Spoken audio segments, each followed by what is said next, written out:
Hi everyone, स्वागत है आपका एकेडमी सॉल्यूशन में। तो आज की इस वीडियो में हम लोग एनसीईआरटी इतिहास क्लास 12 का कुछ महत्वपूर्ण प्रश्नों को देखेंगे जो कि आपके सभी कॉम्पिटिटिव एग्जाम के लिए बहुत ही ज़्यादा महत्वपूर्ण होता है।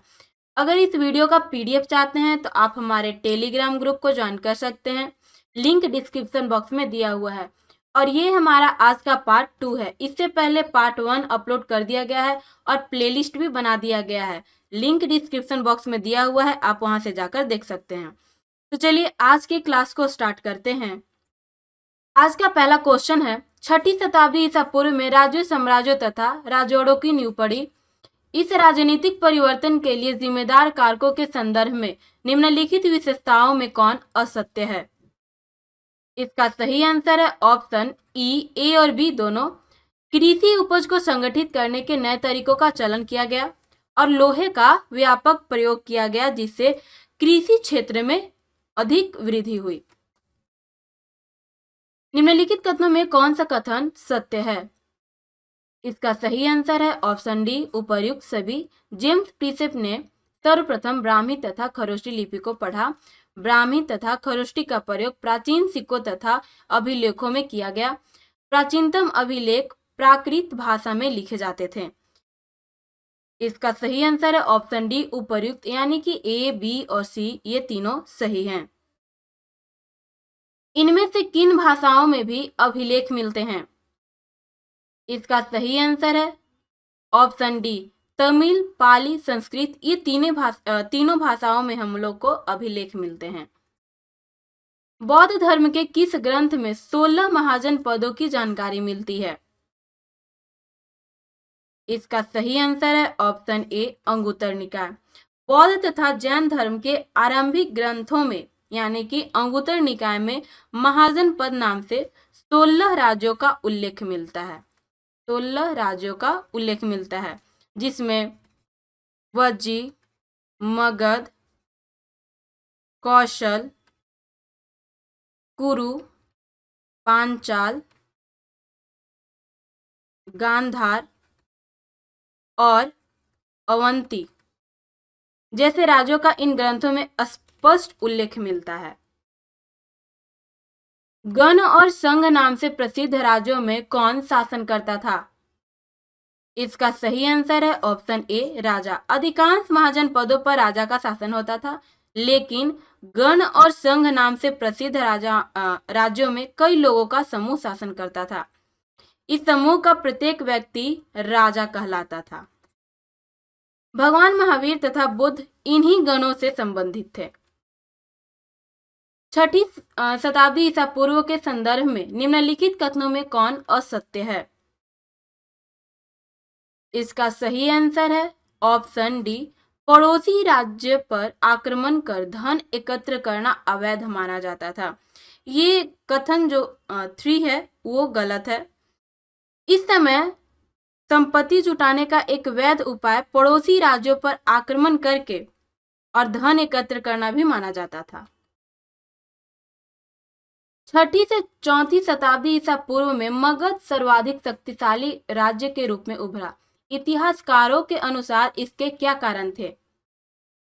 तीसरा कारण था अच्छी उपज, लोहे की खदानें, गंगा तथा उपनदियों के कारण आवागमन सुलभ, जंगली क्षेत्रों में हाथी की उपलब्धता, यानी कि ऑप्शन ई, उपर्युक्त सभी ये सही हैं।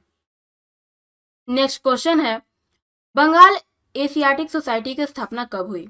इसका सही आंसर है ऑप्शन ए, 1784 में। जेम्स प्रिंसेप द्वारा अभिलेखों का पढ़ा जाना अगर पूछे तो ये 1838 में हुआ।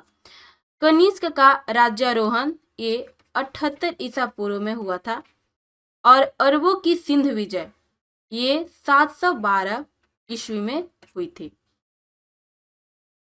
नेक्स्ट क्वेश्चन है, पश्चिमोत्तर से प्राप्त शहबाजगढ़ी तथा मानसेहरा अभिलेख किस लिपि में है? इसका सही आंसर है ऑप्शन ए, खरोष्टी लिपि। मौर्य साम्राज्य में 5 राजनीतिक केंद्रों का वर्णन मिलता है। निम्नलिखित में से कौन से राज्य इसमें सम्मिलित थे? इसका सही आंसर है ऑप्शन डी, उपर्युक्त सभी। पाटलिपुत्र, तक्षशिला, उज्जैनी ये सभी सम्मिलित हैं। और इन सभी का उल्लेख अशोक के अभिलेखों में मिलता है। अशोक के अभिलेखों में मिलता है।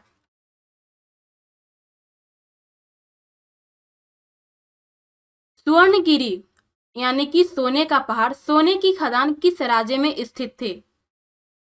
इसका सही आंसर है ऑप्शन बी, कर्नाटक। तक्षशिला और उज्जैनी दोनों लंबी दूरी वाले महत्वपूर्ण व्यापार मार्ग पर स्थित थे, जबकि स्वर्णगिरी कर्नाटक में स्थित सोने की खदान थी। मेगास्थनीज ने सैनिक गतिविधियों के संचालन के लिए एक समिति तथा कितनी उप समितियों का उल्लेख किया है? इसका सही आंसर है ऑप्शन बी, 6। इनमें से एक का काम नौसेना का संचालन करना था, दूसरी का यातायात और खान पान का संचालन करती थी, तीसरी का काम होता था पैदल सैनिकों का संचालन, चौथी का काम होता था अश्वरोहियों और पांचवी का रथरोहियों तथा छठी का काम हाथियों का संचालन करना था। दक्षिण के राजाओं और सरदारों के संदर्भ में निम्नलिखित कथनों में कौन सा सही नहीं है? इसका सही आंसर है ऑप्शन सी, सरदार अपने अधीन लोगों से कर वसूलते थे, जबकि राजा भेंट स्वीकार करते थे। सरदारी में सामान्यतः कोई स्थायी सेना या अधिकारी नहीं होता था, इसलिए कथन जो सी है वो हमारा गलत है। राजा को दैवीय स्थिति प्राप्त करने के लिए निम्नलिखित में से किन माध्यमों को अपनाना पड़ता था? देवी देवताओं के साथ अपने नाम को जोड़ना, विशालकाय मूर्तियों का निर्माण, बड़ी बड़ी उपाधियां धारण करना या उपर्युक्त सभी। इसका सही आंसर है option D, A B C ये तीनों सही हैं। इनमें से किनके सिक्कों पर अग्रभाग में राजा तथा पृष्ठभाग में देवता का अंकन है? कनिष्क, चंद्रगुप्त मौर्य, अशोक या बिंदुसार। इसका सही आंसर है ऑप्शन ए, कनिष्क। कनिष्क के सिक्कों पर अग्रभाग में राजा और बाकी भाग में देवता का अंकन मिलता है। प्रयाग प्रशस्ति के संदर्भ में निम्नलिखित कथनों में कौन सा असत्य है? इसका सही आंसर है ऑप्शन सी, हरिसेन चंद्रगुप्त का राजकवि था।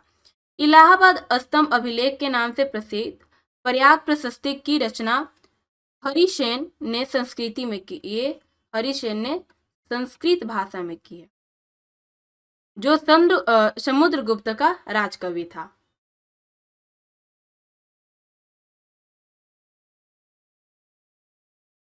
छठी शताब्दी ईसा पूर्व की आर्थिक स्थिति के संदर्भ में निम्नलिखित कथनों में कौन सत्य है?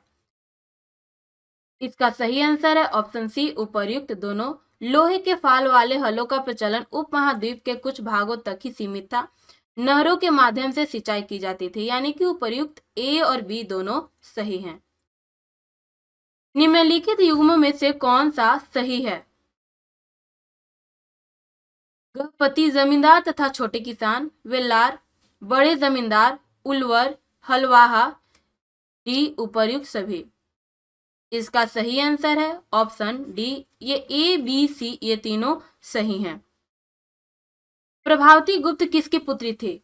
चंद्रगुप्त मौर्य, चंद्रगुप्त द्वितीय या अशोक या घनानंद। इसका सही आंसर है ऑप्शन बी, चंद्रगुप्त द्वितीय का, और इसका विवाह वाकाटक वंश में हुआ था।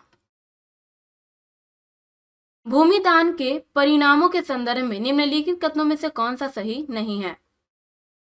इसका सही आंसर है ऑप्शन ए, भूमि दान से राजनीतिक प्रभुत्व मजबूत हुआ। ये ऑप्शन ए हमारा जो है वो गलत है। भूमि दान से राजनीतिक प्रभुत्व के दुर्बल होने के संकेत मिलते हैं, ये दुर्बल होने के संकेत मिलते हैं, इसलिए कथन एक जो है वो गलत है। निम्नलिखित कथनों में से कौन सा सही है? वेनसा के आगमन के समय तक पाटलिपुत्र खंडहर में बदल चुका था। मौर्य काल में पुहार समुद्र तट पर बसा नगर था। मथुरा व्यवसायिक तथा सांस्कृतिक गतिविधियों का केंद्र था, या उपर्युक्त सभी। इसका सही आंसर है ऑप्शन डी, उपर्युक्त सभी। अगर आपसे पूछे कि वेनसांग किस सदी में भारत आया था, तो ये 7वीं सदी में, ये 7वीं सदी में भारत आया। और ये जब भारत जब आया था तो उसने देखा कि पाटलिपुत्र एक खंडहर में बदल चुका है। छठी सदी ईसा पूर्व की अर्थव्यवस्था के संदर्भ में निम्नलिखित कथनों में कौन सत्य है?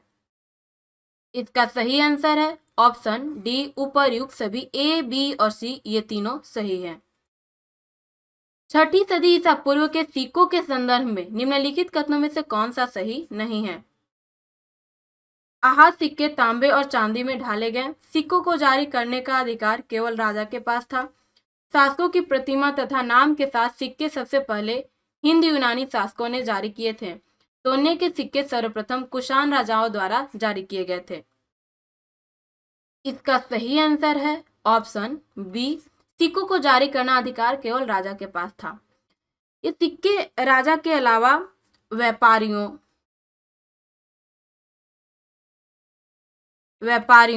धनपतियों और नागरिकों द्वारा भी जारी किया जा सकता था और इसका प्रमाण भी मिला है, इसलिए कथन जो बी है वो हमारा सही नहीं है। निम्नलिखित कथनों में कौन सा सही नहीं है? इसका सही आंसर है ऑप्शन ए, यौध्या राजाओं ने बड़ी संख्या में सोने और चांदी के सिक्के जारी किए, तो ऑप्शन ए हमारा जो है वो सही है।